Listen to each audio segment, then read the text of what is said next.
সবাই ওকে ঘিরে দাঁড়িয়ে আছে কেন? আজ বাজারে অদ্ভুত কিছু ঘটেছে। একটা ছোট্ট কুকুর ময়লা জামা পরে দাঁড়িয়ে আছে। কিন্তু আশেপাশে এত লোক কেন?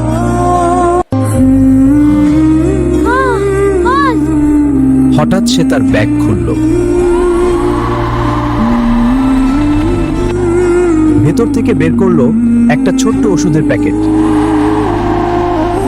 ভিড়ের মাঝে এক বৃদ্ধা অসুস্থ হয়ে পড়েছিল। এই কুকুরটা প্রতিদিন ওর জন্য ওষুধ নিয়ে আসে। এই হলো আমার পাপড়ি, কারণ কেউ জানতো না